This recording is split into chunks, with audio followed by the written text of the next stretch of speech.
Hey there, my friend. If you are reviewing your notes by reading everything again, you might be training your brain to feel information familiar, not to remember it. And the difference matter more than most people realize.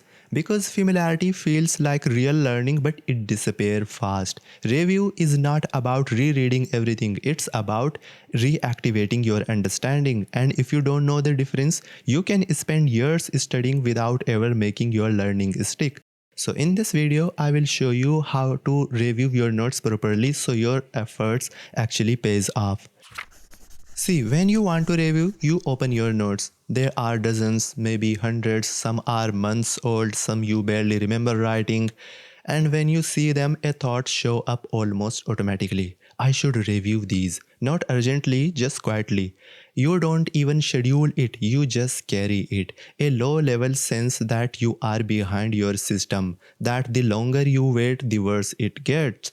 So you tell yourself you will review soon, maybe this weekend, maybe after this project, maybe even when things get calmed down. But new notes keep getting added, new ideas, new highlights, new summaries, and the older notes quietly shrink lower.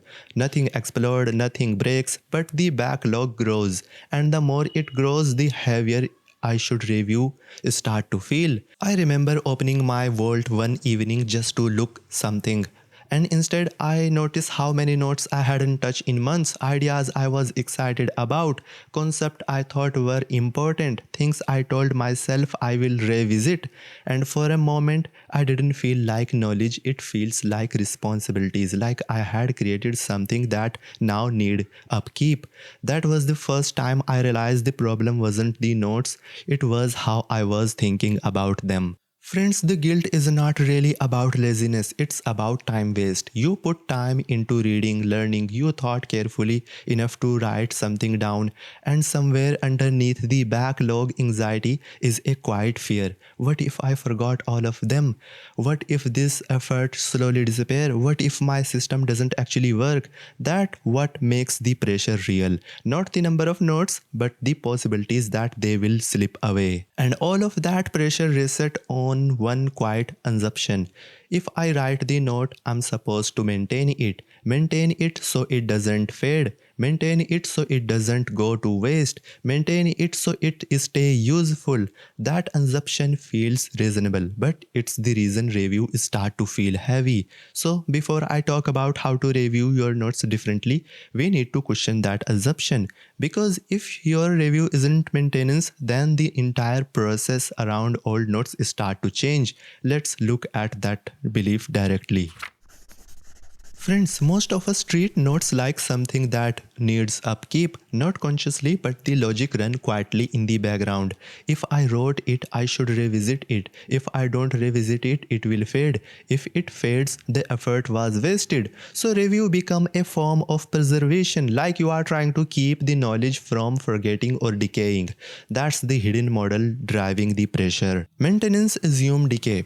Plants need watering, software needs updates, machine needs servicing. If you ignore them, they break down. When we apply the same logic to notes, we start to treating ideas the same way, as if they are fragile objects that will ruin unless we constantly tend to them. So review becomes routine upkeep, not because something is relevant, but because we are trying to prevent lose.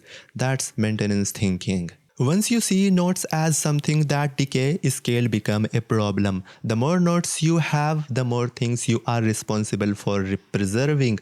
Learning turns into inventory, review turn into upkeep, and every new note add a small amount of future obligation. That's why the backlog feels heavy, not because the notes are difficult, but because they feel unfinished. Maintenance thinking quite converts curiosity into responsibility. But ideas are not machine. They don't need servicing. They don't need protection. And review is not maintenance. It's selective reaction. Not preserving everything but rearranging with what becomes relevant. That a shift. But friends, that doesn't mean you never revisit notes. It doesn't mean organizing is useless. It doesn't mean review has no value. The shift isn't about abandoning review, it's about removing obligation. You are not maintaining a system, you are responding to relevance. That's very different. So if review isn't about preserving everything, then what's it actually for? If you are not supposed to maintain your notes, how do you approach them without feeling behind? That's where selective reaction comes in. It's much lighter than you think. Reactivation means returning to an idea when something calls for it, not because it's old, not because it's scheduled, but because your current situation make it relevant. You don't reopen a note to keep it alive. You reopen it because a problem, a project, or a question point back to it. Maintenance try to prevent decay, reactivation respond to context. That's the difference. In practice, a context is what pull you back to a note. You are writing something and vaguely remember an idea you explored before. You are facing a problem and a concept you studied months ago resurface. You are thinking deeply about a topic and a past note becomes relevant again. That's reactivation. It's not forced, it's not triggered. Review should be pulled by relevance, not pushed by guilt. Once review becomes contextual, the pressure drops immediately. You are no longer responding for every note you have ever written. You are only responding to what become useful. That change is scaled completely. 200 notes don't mean 200 obligation, they mean 200 potential references. If nothing pull you toward a note, you don't owe it attention. If a note never resurfaces, that is not failure, it's filtering. Friends, at this point you might be wondering, if I don't review everything, won't I forget more? The truth is, ideas that matter tend to resurface not because you maintain them, but because they connect to what you are doing these days. When an idea linked to new problem, new writing, new thinking, it get strength naturally. And if something never connect to your life again, it probably wasn't central to how you think now. Relevance reinforce understanding better than routine does. So now the question comes, if a review is selective reaction, what does this actually look like day to day? How do you open a note without slipping back into maintenance mode? The shift is simple. Let me show you how I approach this. First, let me clear something. This is not a ritual. I don't have a review session booked on my calendar. I don't sit down to process old notes. I don't try to clear a backlog. Most of the time, review happens accidentally. I'm working on something like this video, and a few notes become relevant and backing everything that I'm showing or speaking here. That's it. Friends, reactivation usually start with a question. I'm writing something and I think, didn't I explore this idea before? Or I'm stuck on a problem and I vaguely remember a concept related to it, or a new idea remind me of something older. That's when I search, not because it's time to review, but because something in the present pull me backward. The trigger is thinking, not obligation. Now let me show you what this look like in real life. Let's first understand it at theory level. Let's say I have so many notes, I select one of them, but I don't open it, I don't read it yet. And I ask myself, what was this about? Why would I write this note? When would this matter? I try to answer from my memory first, even if it's messy, even if it's incomplete. Then and only then I look at the note, not to consume it, but to check it if I remember it correctly. If I missed something, I notice the gap, and sometimes I add one small clarification, one sentence, not to rewrite it, but to clean it up something. Just trigger, attempting recall, check, clarify, and move on. That's selective reaction. That's the entire process. It takes 5 minutes and it feels completely different from rereading. Now let me show you one of these notes actually look like inside my Obsidian world. Let's say I select a title. Let's say I select structural memory versus maintenance memory. I remember writing something about maintenance versus reactivation, but what did I exactly mean here? What did I exactly mean here? Okay, I think maintenance assumed decay, that's the core idea, and reactivation was about context pulling the idea back. Why did I care about this difference? Alright, because maintenance create pressure. Is that right? Now I think I should open my note and see how much correct I am. Yeah, maintenance assume decay. That's what I recall. Reactivation assume relevance. Trigger return. I think I had explained this idea slightly different now. Let me make some change. Maintenance thinking assume ideas lose value unless actively preserved. A small change. That's wording feel clear. That's it. I'm done. Now I can close the note.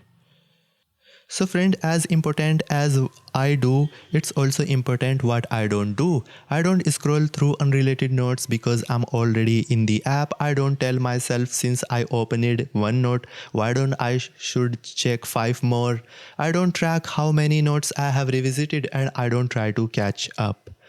Although local graph view and backlinks right in front of me, but if nothing is pulling me toward a node, I leave it alone. That's not neglect, that's trust. Friends, this only works because I stop thinking in maintenance term. If I believed every node need upkeep, this approach would feel irresponsible. But once I saw nodes as resource, not obligations, the behavior became obvious.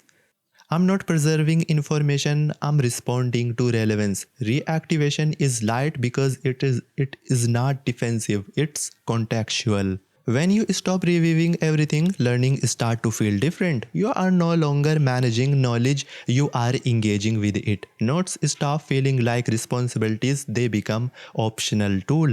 And that shift isn't about workflow, it's about how you see yourself as a learner. Let's zoom out for a moment.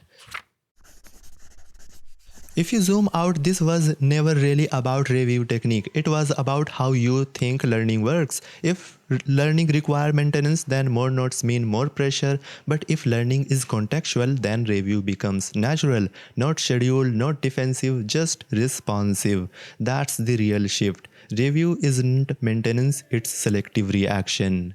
Friends, notes are not tasks waiting to be completed. They are not obligations from your past self. They are not inventory that need inspection. They are stored context. They are extension of your thinking. They sit quietly until something in your present makes them useful again. A note doesn't require attention. It's wait for relevancy. Friends, you are not behind, your notes are not decaying or fading, and you are not failing your system. If a note never resurfaces, that doesn't mean the effort was wasted, it means your path moved to something else. Unused notes are not proof of neglect, they are evidence of filtering, and not everything you explore need to be active. And remember this, maintenance thinking creates an anxious learner, someone who feels responsible for preserving everything, who fill up discipline with constant upkeep, who carries quiet pressure in the background. On the other hand, selective reaction creates a contextual learner, someone who trusts relevancy, who engages deeply when needed, who doesn't confuse accumulation with obligation. You don't need to keep your notes alive. You need to let relevancy decide. That shift change how learning feels. Friends, if you still feel overwhelmed after this, the answer isn't to build a bigger review system. It isn't to schedule more. It isn't to track more metrics. More structure won't fix a maintenance mindset. This shift is conceptual. Once you stop treating notes like obligation, you don't need to manage them so aggressively. When something truly matters, it will come back. Not because you maintain it, not because you force yourself to revisit it, but because your thinking needed it again. You don't need to review all your notes. You don't need to trust. You need to trust that the right one will resurface. And when they do, that's when review actually means something. Now what you can do next is watch this next video where I'm showing you why your notes don't connect naturally and how you can fix it. You can also find the link in the description for the other videos that you need the most after this one. So that's all I wanted to say for this video. Hope I see you in this next one. See you there.